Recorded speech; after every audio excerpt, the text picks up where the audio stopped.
이 시간 오늘 주시는 하나님의 말씀을 봉독하겠습니다. 우리 시편 37편 3절로 6절입니다. 제가 말씀을 읽겠습니다. 여호와를 의뢰하고 선을 행하라. 땅에 머무는 동안 그의 성실을 먹을거리로 삼을지어다. 또 여호와를 기뻐하라. 그가 내 마음의 소원을 내게 이루어 주시리로다. 내 길을 여호와께 맡기라. 그를 의지하면 그가 이루시고 내 의를 빛같이 나타내시며 내 공의를 정오의 빛같이 하시리로다. 아멘.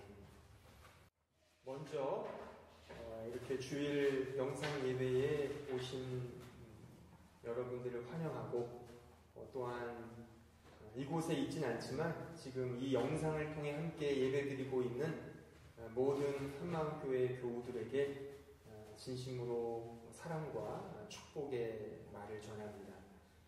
지금 현재 이렇게 코로나19 바이러스 때문에 함께 우리가 예배는 드리지 못하지만 이 영상을 통해서 동일한 마음, 또한 동일한 느낌, 또한 동일한 말씀에 대한 정신으로 함께 예배하며 또한 말씀으로 소통하는 그런 시간이 되었으면 좋겠습니다. 오늘 저는 지금 읽은 이 말씀의 본문을 가지고 하나님을 의지하십니까? 라는 제목으로 하나님 말씀을 증거하고자 합니다. 하루는 제 3살 되기 제 셋째 딸이 갑자기 소리를 지르며 저에게 달려와서 울기 시작했습니다. 아마도 무언가를 보고 크게 놀란 것 같았습니다. 아니나 다를까 이름 모를 괴상망측하게 생긴 웬 벌레가 발코니 상단에서 윙윙거리고 있었습니다. 그래서 그것이 무서워서 제 품으로 달려와서 눈물 콧물 흘리면서 매우 힘들게 울고 있었습니다. 저는 그 벌레를 제 갈 길로 보내주고 그리고 우리 제 딸아이를 위로하게 되었습니다. 제 아이의 눈물과 콧물이 제 가슴팍을 흥건히 적실 때까지 계속해서 울고 또 울었습니다. 하지만 잠시 후에 다시금 미소를 띠고 다시금 웃는 그 모습을 발견할 수 있었습니다. 제가 그것을 이제 경험하면서 과연 하나님을 의지한다는 것은 무엇일까? 마치 어린 아이가 어미의 품에 안겨서 울고 웃는 것이 아닐까? 또는 하나님의 품이 너무 좋아서 하나님 품 안에서 위로와 행복을 얻는 것. 그래서 항상 하나님 품 안에 있고 싶고 언제나 하나님 품으로 가고 싶어하는 그 열망, 그것이 과연 하나님을 의지하는 것이 아닐까, 그런 생각을 해보게 되었습니다. 오늘 우리가 읽은 이 시편 37편의 말씀은 하나님을 의지하는 자가 누리는 복에 대해서 아주 풍성하게 우리에게 설명해 주고 있는 말씀입니다. 이 영상을 보고 있는 우리 모든 성도들, 또한 이 자리에 계신 분들도 혹 이제 집에 돌아가셔서 혹은 집에서 시편 37편의 말씀 전체를 한번 온 가족이 함께 읽어보았으면 좋겠습니다. 그 안에는 하나님을 의지한다는 그 개념이 매우 다양한 표현들로 풍성하게 우리에게 소개하고 있는 것을 우리는 살필 수가 있습니다. 그래서 오늘 이 시간에는 하나님을 의지한다는 것이 무엇인지를 이 시편 37편에 나와 있는 다양한 표현과 말씀들을 가지고 함께 생각하며 은혜를 나누는 그런 시간이 되었으면 좋겠습니다. 무엇보다 먼저 저는 이 하나님을 의지하는 것이 무엇인지를 총 5가지로 한번 이 본문의 말씀을 통해서 생각해 보았습니다. 그 첫 번째는 무엇인가? 우리가 같이 함께 37편 3절의 말씀을 읽어보면 제가 한번 읽어보겠습니다. 여호와를 의뢰하고 선을 행하라. 땅에 머무는 동안 그의 성실을 먹을거리로 삼을지어다. 첫 번째, 하나님을 의지하는 것은 무엇인가? 바로 여호와를 의뢰하고 선을 행하는 것입니다. 여기서 선을 행한다는 것, 선이라는 것은 굿니스죠. 말 그대로 선을 의미하는 것입니다. 근데 왜 하나님을 의지하는 것과 선을 행하는 것이 왜 같은 것일까? 그 이유는요, 하나님을 의지한다는 것은 곧 하나님의 성품을 쫓는 것이거든요. 그렇죠? 그러니까 하나님의 성품을 쫓는다는 것은 하나님의 그 어떠하심, 그러니까 하나님의 그 성품, 그분의 인격, 그것을 쫓아가고 닮아간다는 것을 의미합니다. 그런 의미에서 하나님 되심의 가장 중요한 성품은 오늘 이 본문 속에서 나타나길 바로 하나님의 선하심입니다. 그래서 하나님을 의지하는 자들은 바로 이 하나님의 성품을 쫓아 하나님의 선하심이 곧 우리의 삶 속에 선함으로 드러나는 것. 그렇게 우리는 말할 수가 있는 것입니다. 이 선함을 추구한다는 것을 오늘 이 본문 속에는 다른 말로 말하면 정의를 사랑한다 이렇게 말할 수도 있습니다. 오늘 본문 읽진 않았지만 37편 28절에 보시면 여호와께서 정의를 사랑하시고 라고 되어 있습니다. 그러니까 정의를 사랑하시는 그 하나님, 그거와 같이 우리 신자들도 하나님을 의지하고 또 하나님의 성품을 쫓아간다는 것은 그의 정의, 그의 선하심을 쫓아가는 것입니다. 근데 그 하나님의 선하심을 쫓아가는 것, 그래서 하나님을 의지하는 것은 크게 또한 두 가지로 생각할 수가 있습니다. 그러니까 소극적인 측면과 적극적인 측면인데, 소극적인 측면은 오늘 이 본문에 나와 있는데 바로 악을 멀리하는 것입니다. 그렇죠? 선을 추구하는 것의 반대말은 악을 멀리하는 것입니다. 오늘 본문 27절을 보시면 악에서 떠나 선을 행하라 라고 되어 있습니다. 그러니까 선이라고 하는 것을 적극적으로 이렇게 추구할 수는 없더라도 소극적으로 악하게 살지 않을 수 있죠. 그러니까 우리가 남을 도와주지 못하더라도 최소한 남을 해코지 하거나 거짓말을 하거나 남에게 불행을 안겨주는 그러한 불의와 그런 잘못된 어떤 악을 멀리하는 것, 그것이 필요한 것입니다. 하지만 오늘 읽은 37편은 거기서 머무르지 않고 더 적극적으로 하나님의 선하심을 추구하고 하나님을 의지하는 것이 무엇이냐, 바로 우리가 읽은 이 3절 말씀 하반부에 나와 있습니다. 즉 다시 한번 3절을 읽어보시면 여호와를 의뢰하고 선을 행하라. 땅에 머무는 동안 그의 성실을 먹을거리로 삼을지어다. 즉 성실함을 우리의 삶의 방식으로 채우는 것입니다. 그러니까 성실함을 추구하는 것이죠. 이 성실함이라는 단어는 영어로 firmness라고 합니다. 혹은 fidelity라고도 하고 또는 이 steady 이렇게 어떤 걸 이렇게 스테디한다 이거죠. 이렇게 충성스럽게 완고하게 딱 정해진다. 그런 의미가 이 성실함에 내포되어 있습니다. 그러니까 이 성실함의 삶의 방식은 사실 우리 이 현대 사회를 살아가는 우리들에게는 매우 낯선 의미라고 생각할 수가 있습니다. 왜냐하면 한번 잘 생각해 보십시오. 우리는 이 성실함보다는 어떤 결과에 더 많이 치중하는 것이 사실입니다. 아무리 성실해도 그 결과가 꽝이면 사실 그 성실함을 누가 알아줍니까? 그쵸? 그렇잖아요. 제가 여기 독일에 와서 5년 동안 이제 있으면서 이제 많은 청년들과 만나고 이렇게 교제했지만 이제 대부분의 청년들은 이제 이렇게 유학을 와서 공부를 하는 거잖아요. 근데 유학이 돼서 가는 친구도 있지만 사실 결과가 좋지 않아서 그냥 가는 친구들도 더 많습니다. 그러면 대부분이 그런 말들을 합니다. 독일 생활 어땠냐라고 물으면 다 좋았답니다. 너무 좋았대요. 근데 결과가 안 좋았습니다. 저는 그런 친구들이 이렇게 위로 아닌 위로를 합니다. 결과는 뭐 우리가 생각하는 것처럼 되진 않았지만 그러나 그 과정이 좋았다면 또 그만큼 열심히 살았고 또 성실하게 살았다면 뭐 그게 좋은 거 아니겠냐. 그러면 서로가 다시금 이렇게 위로를 얻고 또 힘을 얻기도 합니다. 근데 우리는 어쨌든 결과 중심적입니다. 그러나 성경은 결과보다는 나의 삶 속에 얼마나 성실하게 살았느냐.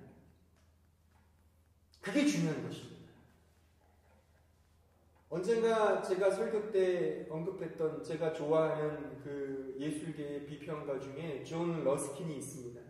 그 사람이 한 말 중에 인생은 그냥 흘러가는 것이 아니라 성실로서 내용을 채워가는 것이고 내용을 이루어가는 것이고 그냥 하루하루 그냥 이렇게 지나가는 것이 아니라 내가 가진 무엇을 채워가는 것이다 라는 말을 했습니다.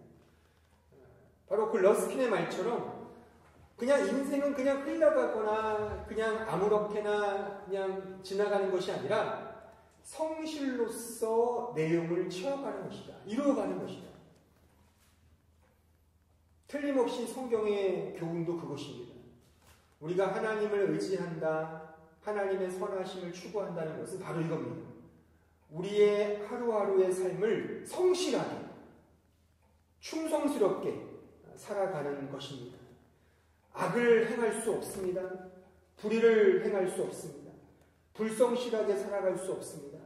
성경이 말하는 불성실함은 시간을 낭비하는 것입니다. 우리 그리스도인들은 시간을 낭비할 수 없습니다.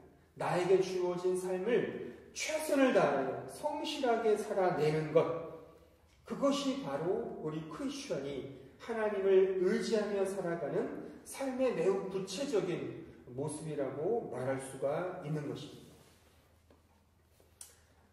두 번째, 하나님을 의지하는 자는, 하나님을 의지한다는 것은 오늘 본문 4절을 보시면 이렇게 기록되어 있습니다. 또 여호와를 기뻐하라. 그가 내 마음의 소원을 내게 이루어 주시리로다. 두 번째, 하나님을 의지한다는 것은 여호와를 기뻐하는 것입니다. 그럼 왜 여호와를 기뻐하는 것이 하나님을 의지하는 것일까? 바로 그 이유는 바로 하나님을 의지하는 것은 하나님을 소원하는 것이기 때문입니다. 오늘 4절의 말씀처럼 내 마음의 소원을 이루어 주신다. 그 소원이 뭐겠습니까? 바로 하나님을 의지하는 것입니다. 그러니까 이 부분에서 우리가 좀 많이 오해를 하죠. 하나님을 의지하면 내가 원하는 것이 이루어지는 것으로 생각하는데 사실 그렇지 않습니다. 내가 원하고 내가 소원하는 것도 역시 하나님을 의지하는 거라는 거죠. 그러니까 우리 안에 어떤 루스트가 있어야 되는가? 그게 바로 하나님을 의지하는 것. 그 자체가 우리의 소원이며 우리의 소망이며 우리의 희망이라고 하는 것입니다. 왜냐하면 바로 그것이 하나님을 사랑하는 것이기 때문입니다. 그러니까 하나님을 의지하는 것은 하나님을 기뻐하는 것이고 하나님을 기뻐하는 것은 곧 하나님을 사랑하는 것입니다. 따라서 하나님을 의지한다는 것은 하나님을 사랑한다고 말할 수가 있고 이 진술이야말로 우리 기독교 역사 속에서 가장 보편적인 핵심되는 진술이라고 말할 수가 있습니다. 물론 사실 우리는 그래요. 우리 인간의 관계 속에서 누구를 사랑한다는 것이 곧 누구를 의지한다는 말과 이렇게 같으냐라고 할 때 꼭 무조건 완전하게 일치한다고 말할 수는 없습니다. 가령 남편이 아내를 사랑하고 또한 아내가 남편을 사랑하는데 남편이 아내를 전적으로 의존하고 또한 아내도 남편을 전적으로 의존한다? 물론 그렇게 생각하는 부부도 있겠지만 이렇게 말했다가는 또 이렇게 뭐 페미니스트들이나 뭐 이런 좀 개인주의를 좋아하는 사람들에게는 별로 호응을 얻을 수 없는 말입니다. 사랑하는 건 사랑하는 거고 내 인격이 대등하게 내 인격이 이렇게 그 자존감을 가지고 독립적으로 서가는 것을 우리가 좋아하기 때문에 그런 것입니다. 그러니까 이렇게 인간의 관계 속에서 사랑하는 것과 의존하는 것이 같다라고는 말할 수 없지만 하나님과 우리 인간과의 관계 속에서는 사랑하는 것과 의존하는 것이 같다는 것입니다. 왜요? 하나님과 우리의 관계는 대등한 관계가 아니기 때문에 하나님은 우리의 창조주시고 우리는 그의 피조물이기 때문에 그런 것입니다. 마치 그 옛날에 임금과 신하의 관계처럼 말이죠. 신하가 임금님을 사랑하고 임금도 신하를 사랑하지만 절대적으로 신하는 임금을 존중하고 의지하는 것입니다. 그러니까 우리가 하나님을 사랑한다는 것은 하나님을 의존하고 절대적으로 그분 앞에 순종하고 복종한다는 것을 의미하는 것입니다. 그래서 오늘 읽은 37편 31절에 보시면 이렇게 되어 있습니다. 그의 마음에는 하나님의 법이 있으니 그의 걸음은 실족함이 없으리로다. 그의 마음에는 하나님의 법이 있는 것입니다. 그리스도인의 마음에는 하나님의 법이 있는 겁니다. 그러니까 어떤 루스트가 있는가? 어떻게 하나님을 사랑하는가? 그냥 감정적으로 어떤 느낌적으로 그것이 아닙니다. 우리가 하나님을 사랑하고 하나님을 의지한다는 것은 하나님의 법, 하나님의 말씀을 사랑하고 그 말씀에 순종한다는 것을 의미합니다. 저는 그래서 여러분께 묻고 싶습니다. 또한 이 영상을 보고 있는 우리 모든 한마음 교우들에게도 묻고 싶습니다. 여러분들이 흥분할 때가 언제입니까? 근데 그 흥분할 때, 그 흥분의 대상이 하나님인 적이 있습니까? 하나님의 말씀을 읽으면서 하나님의 말씀에 순종하면서 흥분하십니까? 바로 그 흥분과 그 감명과 그 감동과 그 감화가 즉 하나님을 사랑하고 하나님을 의지하는 자의 표징이라고 말할 수가 있는 것입니다. 세 번째, 하나님을 의지한다는 것은 무엇인가? 오늘 본문 5절을 보시면 내 길을 여호와께 맡기라. 그를 의지하면 그가 이루시고 6절 내 의를 빛같이 나타내시며 내 공의를 정오의 빛같이 하시리로다. 세 번째, 바로 하나님을 의지한다는 것은 내 길을, 우리의 인생과 우리의 삶을 하나님께 맡기는 것입니다. 왜 맡기는 것이 하나님을 의지하는 것인가? 이 하나님을 의지한다는 것은 곧 항복하는 것이기 때문입니다. 항복, 그러니까 서렌더 한다는 거죠. 전적으로 하나님께 항복한다는 것이 바로 맡긴다는 거죠. 바로 그것이 하나님을 의지한다는 의미인 것입니다. 따라서 하나님을 의지한다는 것은 내 멋대로 살아가는 것이 아닙니다. 우리의 삶에 하나님께서 간섭하시어 우리의 삶과 인생을 하나님께서 이루어 가시도록 모든 주도권을 하나님께 내어 드리는 것입니다. 이것이 하나님을 의지하는 것입니다. 저는 제 자녀들에 대한 어떤 그 친권자로서의 의무와 권리가 있습니다. 미성년자인 자녀들을 키우는 부모는 그 아이에 대하여 절대적인 어떤 권리와 그 책임과 무거운 의무가 있다는 말입니다. 그러니까 모든 아이들, 자녀들의 어떤 일에 있어서 부모는 분명한 그런 의무와 책임을 가지고 사는 것이죠. 그러니까 자식은 그 부모의 권리와 그 의무와 그 어떤 책무 앞에 순종하고 따라가는 것이 또한 자식의 도리인 것입니다. 우리의 진정한 아버지, 우리의 모든 권리와 우리의 모든 책임을 가지고 계시는 분은 바로 우리 창조주 하나님 아버지십니다. 그러니까 하나님을 의지한다고 하면서 어떤 일을 할 때 내 맘대로 한다. 하나님을 의지하는 그리스도인이 결혼할 때는 내 맘대로 한다.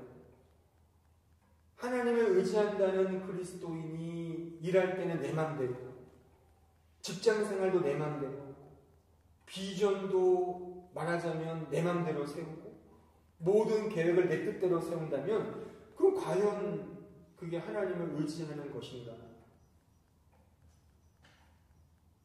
이 자리에서 이 설교 시간에 쓰면은 정말 속된 말이지만 옛날에 이 표현을 쓰면은 대단한 욕이었다고 합니다. 그게 뭔지 아십니까? 옛날 그런 막 배우고 막 배우지 못하고 자란 그래서 버릇없는 사람들이 뭐라고 하는지 아십니까?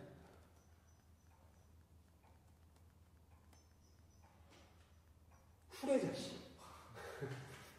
이게 지금 이렇게 쓰기가 좀 지금은 단어가 좀 할지 몰라도 이게 굉장한 욕이었답니다. 배우지 못하고 막 버릇없이 사는 사람들을 이제 그런 표현을 썼다고 합니다. 그러니까 마치 우리가 하나님을 믿는다고 하면서 하나님을 의지한다고 하면서 내 마음대로 살아간다. 자기 방식대로 살아간다. 이것은 사실 있을 수가 없는 것입니다. 근데 저는 목사로서 이렇게 목회하면서 참 제 자신도 부끄럽지만 이 현대 교회가 갈수록 그런 사람들이 많아지는 것 같아요. 그러니까 하나님을 믿는다는 고백은 그냥 고백대로 해놓고 그리고 삶의 방식은 다 자기 멋대로 해요. 그런 사람들이 너무나 많은 것 같아요. 특히나 또 지금 제가 하는 이런 주제의 설교를 하면 굉장히 싫어합니다.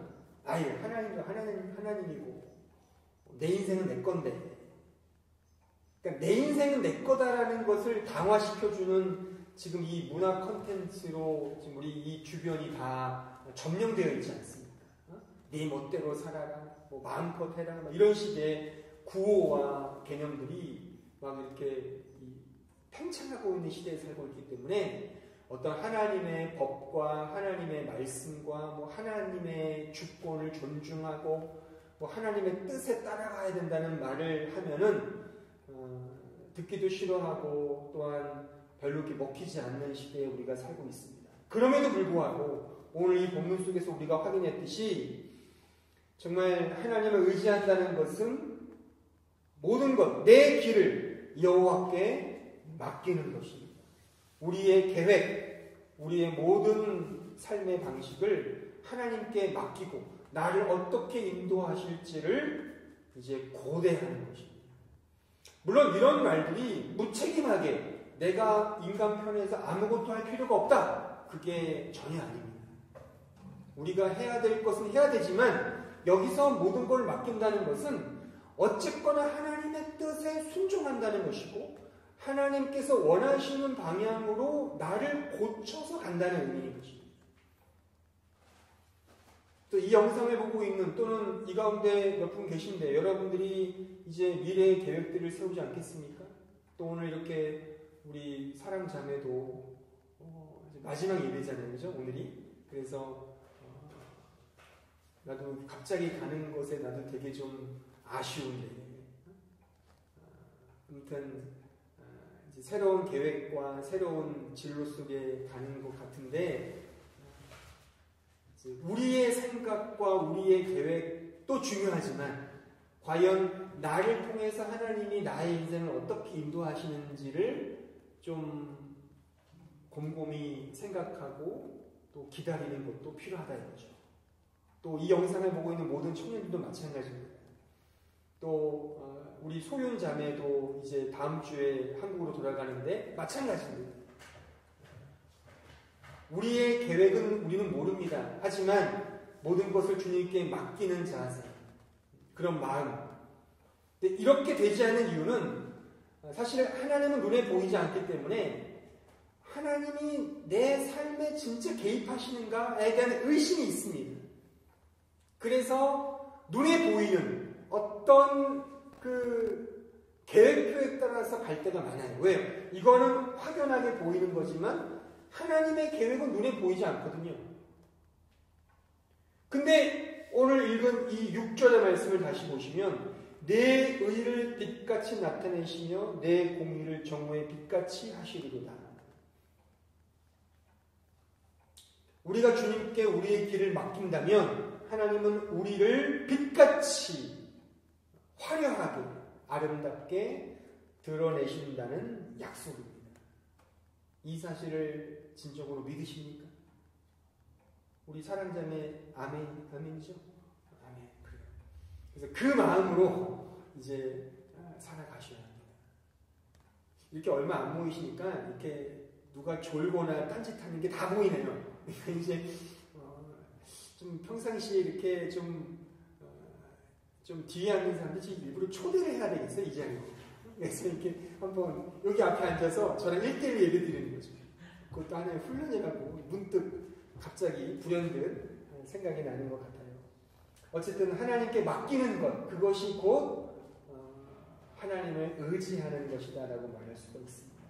그리고 그렇게 할 때 하나님은 틀림없이 우리를 공의와 의를 빛같이 드러내신다. 이걸 믿으십시오. 믿고 하나님께 우리의 인생과 우리의 길을 맡기는 그런 훈련에 동참하시는 우리 모두가 되어야 할 줄로 믿습니다. 네 번째, 하나님을 의지한다는 것은 무엇인가? 읽진 않았지만 오늘 말씀 본문 7절을 보시면 여호와 앞에 잠잠하고 참고 기다리라. 자기 길이 형통하며 악한 꾀를 이루는 자 때문에 불평하지 말지어다. 분을 그치고 노를 버리며 불평하지 말라. 오히려 악을 만들 뿐이라. 네 번째, 하나님을 의지한다는 것은 무엇인가? 여호와 앞에 잠잠하고 참고 기다리는 것입니다. 그러니까 세 번째가 뭐였습니까? 우리가 좀 전에 살폈던 세 번째, 즉 여호와께 맡기는 거잖아요. 그러니까 맡긴 다음에 뭐 해야 합니까? 참고 기다리는 것입니다. 하나님께 맡겼으면 이제 하나님께 시간을 드려야죠.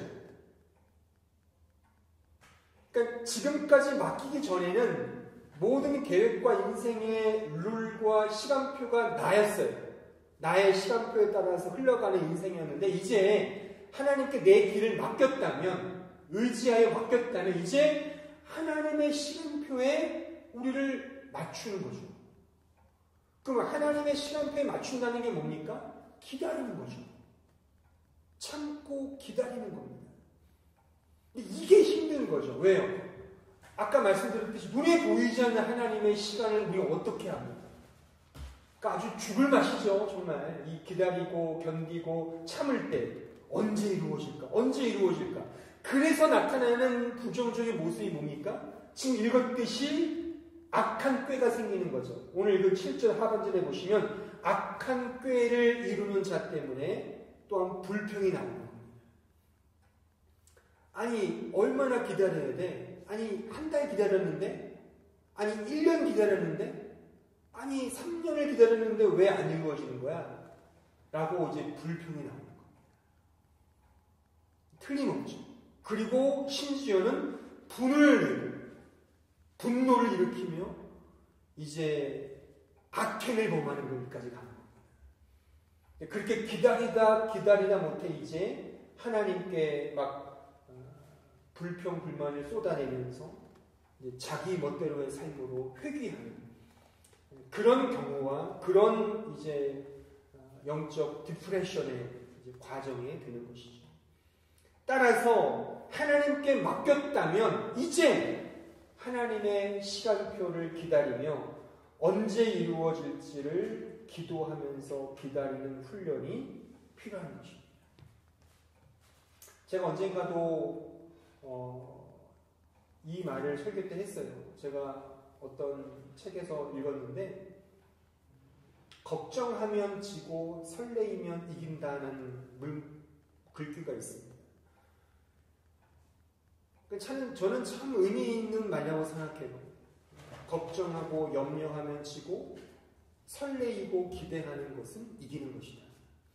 그럼 걱정하는 거 왜 걱정할까요? 아까 말했지 않습니까? 인간의 시간표로, 나의 시간표를 생각하면 걱정을 해요. 이제 독일에 왔는데 이제 뭔가를 해야 되는데 시간이 흘러가고 어떻게 하지? 걱정에도 염려가 되고 그럼 불평이 나오는 거죠. 근데 설레임을 갖게 되고 기대를 하게 되고 소망을 품게 되고 그래서 여유롭게 평온하게 갈 수 있는 양태는 하나님의 시간표에 나를 던지는 겁니다. 항복하는 거죠. 그렇게 되면 어떻게 하나님이 나를 이끄실까에 대한 설레임이 생기는 거죠. 그런 설레임과 기대를 가지고 이 독일 생활 또한 우리의 젊은 날을 준비하는 우리 모두가 되었으면 좀 좋겠습니다. 지금 현재 이 코로나19 때문에 참 많이 어렵습니다. 그래서 우리도 지금 이렇게 본의 아니게 이렇게까지 될 줄 몰랐는데 이렇게 영상 예배로 드리고 있고 또 우리 교회는 아직은 이렇게 시스템이 준비가 안 돼서 실시간으로 드리지는 못하고 있습니다.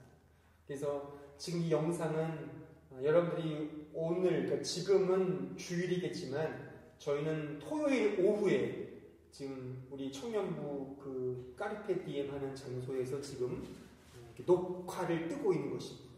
우리는 지금 우리 스태프들은 같이 예배를 지금 드리고 있는 거죠.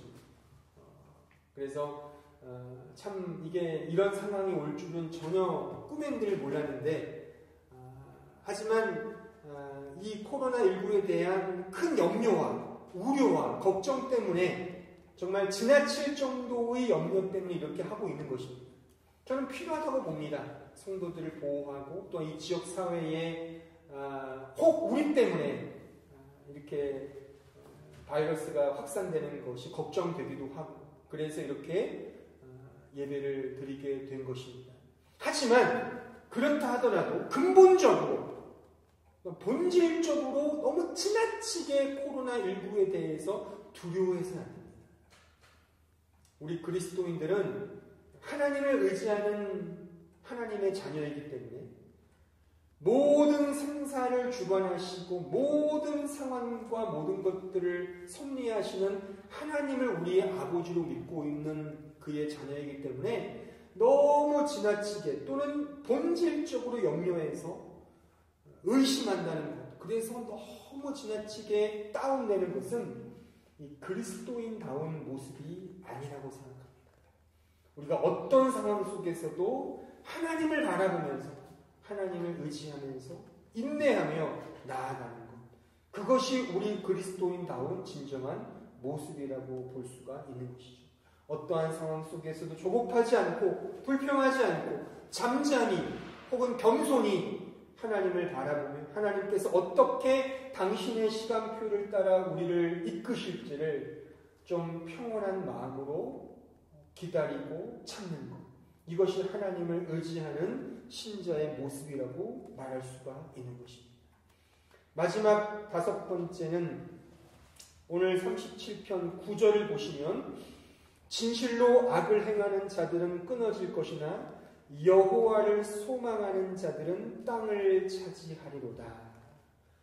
마지막 제가 준비한 5번째 하나님을 의지한다는 것은 여호와께 소망을 두는 것입니다. 여호와께 소망을 둘 때 땅을 얻는다고 되어 있습니다. 바로 이 땅이라는 것은, 그러니까 성경이 말하는 땅의 의미는 하나님의 나라를 의미합니다. 하나님의 나라, 하나님의 통치를 의미하는 것입니다. 따라서 하나님께 소망을 둔다는 것은 하나님의 나라를 바라본다고 말하는 것입니다. 그런데 하나님의 나라는 눈에 보이지 않습니다. 아까 제가 하나님께 맡긴다는 대지에 설명드렸듯이 참 이것이 어려운 거죠. 하나님의 나라는 눈에 보이지 않고 오히려 이 세상은 너무 잘 보이죠. 그래서 우리는 눈에 보이지 않는 하나님의 나라의 가치보다 눈에 너무 잘 보이는 이 세상의 가치를 따라 살 때가 너무나 많은 것입니다. 여기서 그래서 중요한 것은 육체의 눈이 아닌 영적인 눈을 뜨셔야 합니다. 세상의 눈이 아닌 신적 관점을 가져야 하는 것입니다. 육신의 눈으로 보이는 이 현상, 이 현실, 이 상황을 바라보는 것이 아니라 눈에 보이진 않지만 마음의 눈, 영적인 눈, 신적 관점을 가지고 하나님의 나라를 바라보는 것입니다. 이것이 곧 여호와께 소망을 둔다는 의미이고 이 여호와께 소망을 두는 자, 곧 하나님의 나라를 바라보는 자의 두드러진 특징은 바로 온유한 자인 것입니다. 오늘 본문 11절을 보시면 그러나 온유한 자들은 땅을 차지하며 풍성한 화평으로 즐거워하리로다. 이 온유한 자와 여호와께 소망을 두는 자가 왜 관련이 있는가? 그 결과가 같기 때문에 그런 겁니다. 즉 여호와께 소망을 두는 자도 땅을 차지하고 온유한 자도 땅을 차지하는 것입니다. 자, 우리 마태복음 5장 5절을 보시면 이렇게 되어 있습니다. 예수께서 동일하게 산상설교에서 이렇게 말씀하십니다. 온유한 자는 복이 있나니 그들이 땅을 기업으로 받을 것이며. 동일한 말씀이죠. 온유한 자가 땅을 차지하는, 즉 하나님의 나라의 어떤 백성, 다운 그런 모습으로 산다는 의미인 것입니다. 오늘 37편에 보면 땅이라는 단어가 여러 번 등장합니다. 지금 읽었던 9절에도 등장하고요. 11절에도 등장하고요. 또한 22절에 보시면 주의 복을 받은 자들은 땅을 차지하고, 그러니까 주의 복을 받은 자가 누구냐? 온유한 자가 자이고 여호와께 소망을 두는 자가 곧 이 복을 받는다는 의미인 것입니다. 또한 29절에 보셔도 의인이 땅을 차지하며 의인인 것입니다. 그러니까 복을 받는 자, 여호와께 소망을 두는 자, 온유한 자, 또 의인, 이게 다 하나님의 나라의 진정한 백성다운 모습이라는 것입니다. 또 34절에 보면 여호와를 바라고 그의 도를 지키라. 그리하면 내가 땅을 차지하게 하실 것이라. 그러니까 도를 지키는 자, 하나님의 도, 하나님의 나라의 가치를 의미합니다. 하나님의 율법, 그의 말씀을 의미하는 거죠. 그 말씀을 가진 자, 그가 바로 하나님 나라의 백성된 자라는 의미인 것입니다. 따라서 여호와께 소망을 두는 자가 곧 하나님을 의지하는 자이고 그런 자가 이 세상에서 가장 복된 자라는 것입니다.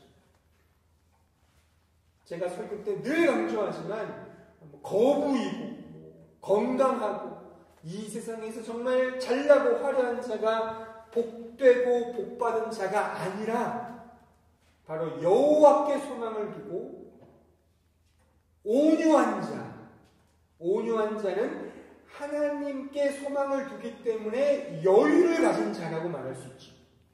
아까 말했던 설레이는 자죠. 하나님의 시각, 하나님의 시간표에 나를 맞추면서 내 뜻이 아닌 하나님의 뜻을 잠잠히 기다리는 그런 여유와 평안을 가진 자, 바로 그런 삶의 방식이 그 자체가 복되다라고 하는 의미인 것입니다. 여러분들은 어떠십니까? 여러분은 진정 하나님을 의지하는 이런 복을 누리고 있습니다. 이렇듯 하나님을 의지한다는 것은 결국 그 하나님이 계신 하나님의 나라를 고대하고 잠잠히 하나님이 계신 또 하나님께서 이제 역사하실, 물론 우리 마음에 하나님의 나라가 있습니다. 이미와 아직 속에 하나님을 믿는 자, 그의 이름을 부르는 자와 함께 하신다는 신약의 분명한 약속들이 있기 때문에 이미 이곳이 하나님의 나라임에 틀림이 없습니다. 그러나 아직 완전하게 이루어지진 않았죠. 그러니까 신자, 하나님을 의지하는 자는 그 예수 그리스도께서 이제 도래하여 우리에게 가져다 줄 그 나라, 현실적으로 말하면 이제 우리가 죽음 이후에 만날 그 나라, 그 내세, 그것을 가장 소원하며 바라며 소망하는 것, 그것이 하나님을 의지하는 거라고 말할 수가 있습니다. 마태복음 6장 33절에 보시면 이렇게 기록되어 있습니다. 그런즉 너희는 먼저 그의 나라와 그의 의를 구하라. 그리하면 이 모든 것을 너희에게 더하시리라. 너무 힘든 말이죠. 우리가 눈에 보이는 이 세상에 사는 동안 참 많은 것들이, 먼저 해야 될 것들이 너무나 많습니다. 그러나 성경은 강조합니다. 그럼에도 불구하고 너희는 먼저 그의 나라, 하나님의 나라와 그의 의를 먼저 구하라. 그리하면 다 주겠다는 겁니다. 아까 읽었던 말씀처럼 우리를 빛과 같이 나타나게 하신다는 말씀과 일맥상통하죠. 우리는 그렇지 못하죠. 왜? 눈에 보이지 않으니까. 하지만 이런 말씀도 있습니다. 얻고자 하면 잃을 것이요, 잃고자 하면 얻을 것이다. 그죠?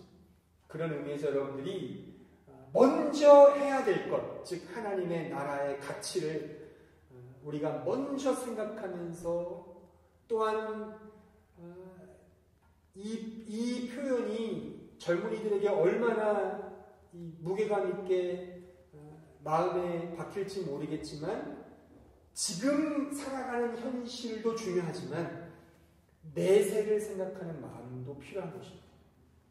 주님 계신 그곳, 물론 지금 여기도 계시지만 이 세상이 아무리 좋은들 이제 우리의 약속된 저 새하늘과 새 땅보다 야 크겠습니까? 그런 마음으로 살아가는 것입니다. 그래서 이 세상에 눈을 고정시키는 것이 아니라 눈을 들어 우리가 그렇게도 사랑하는 그분 존재가, 그 육체가 계신 저 나라를 우리가 바라보며 살아가는 것, 그것이 하나님을 의지하는 자의 가장 멋진 모습인 것입니다. 끝으로 저는 이런 하나님의 나라를 소망하며 죽음 너머의 내세를 소망했던 한 종교개혁자의 시 구절을 소개하며 오늘 설교를 마치고자 합니다. 16세기 종교개혁자였던 이 츠빙글리가 있습니다. 그 츠빙글리는 그 스위스 취리를 중심으로 하여 그 종교개혁을 일으켰던 아주 믿음의 선배였는데, 그 츠빙글리는 1519년 1월부터 그 스위스 취리에서 이제 목회를 시작했습니다. 근데 그 어간에 이 유럽 전역에 아주 엄청난 그 전염병, 그 흑사병이 유행했었습니다. 수많은 사람이 그 흑사병으로 인하여 목숨을 잃었습니다. 그 스위스 취리에서도 대략 한 3분의 1에 해당되는 사람들이 다 목숨을 잃었답니다. 당시 그 취리의 인구가 한 7,000명 정도 됐는데 한 2,000명 이상이 죽음을 당했으니까 어마어마한 사람이 죽음을 당한 거죠. 또 실제 이 츠빙글리 자녀도 이 흑사병에 걸려서 죽었다고 합니다. 그리고 그 1519년 9월경에 이 츠빙글리 자신도 그 흑사병에 걸려서 거의 생사를 오가는 그런 2달 동안의 혹독한 투병 생활을 했고 아주 극적으로 하나님의 은혜로 회복이 되었답니다. 그리고 나서 그가 지은 시가 제가 오늘 소개하고자 하는 시인 거죠. 생사의 고비를 넘어가면서 이제 그는 진짜 하나님을 의지하는 그런 진정한 프로테스탄트가 되었다라고 볼 수 있죠. 그래서 그 이후에 1520년에 이 트빙글리가 이제 로마 교황청으로부터 성직록을 거부했답니다. 그 성직록이라는 것은 이제 월급을 말하는 거예요. 그래서 원래 모든 사제들이 다 로마 교황청으로부터 월급 받았잖아요. 근데 이제 트빙글리는 그때부터 나는 당신으로부터 월급 안 받겠다.